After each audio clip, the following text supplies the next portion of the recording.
Hi again, everybody. It's our final Pigskin Picks this year. They've been brought to you by Lee & Associates Commercial Real Estate. We want to thank them for their terrific sponsorship of this, and that's where we are today to kind of wrap the season up at their offices here on Daniel Island. So, Gene Sapakoff and I have been long season kind of back and forth. I think I actually enjoy a one-game edge as we head to the final weekend. Coming down the stretch run here, Warren, it's going to be great. All right. Well, we're going to give each other chances to finish second, and then we'll also give you a chance to win as well as we have all year.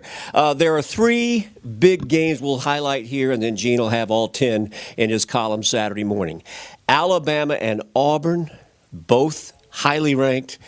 This game at Auburn this year, Alabama hadn't lost all season. What an Iron Bowl. I don't think anyone saw this coming last summer. I mean, they fired Gene Chizik and Gus Malzahn comes in and changes things. I've been saying all season that I think Ellis Johnson is kind of the secret to Auburn's success, doing a lot with that defense.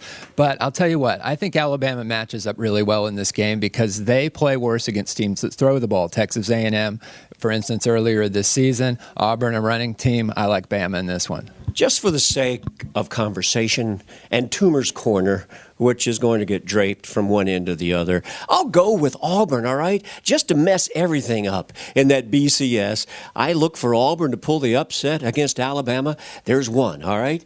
Texas A&M goes to Missouri, South Carolina. Still looking at that game for obvious reasons. Well, what a tough game for Johnny Football at LSU last week. I mean, about 25 incomplete passes. I've never seen him play such a poor game.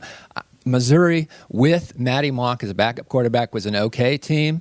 With James Franklin, they're a much better team. And at home, they're an extremely good team. I like Mizzou in this one. Yeah, I do too. Their defense just so much better than I think anybody wanted to figure out. And I think a lot of folks are still trying to figure out how South Carolina beat them out there earlier in the year. So we'll both go with Missouri there. Now, as for this other game, two teams now ranked in the top 10. Clemson, South Carolina, they were both in the top 10 when the season began, and here they are again. Warren, there's so many ways to look at this game. You look at momentum, you look at matchups. I try to throw out the worst loss, consider the best wins.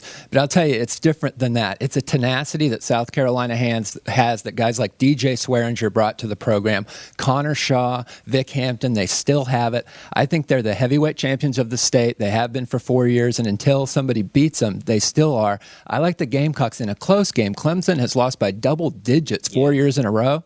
I see this one being a little closer, but I still like the Gamecocks to pull it out. I like the close game aspect of it.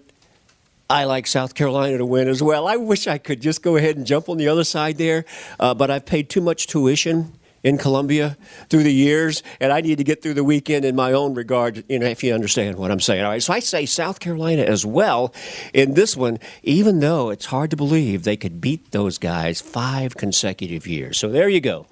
Those are just 3 that we've given you a little breakdown segment on. All 10 games will be in Gene's final column there on the picks this week. Good luck to you, and thanks again to the folks at Lee & Associates Commercial Real Estate here on Daniel Island for their support all year long.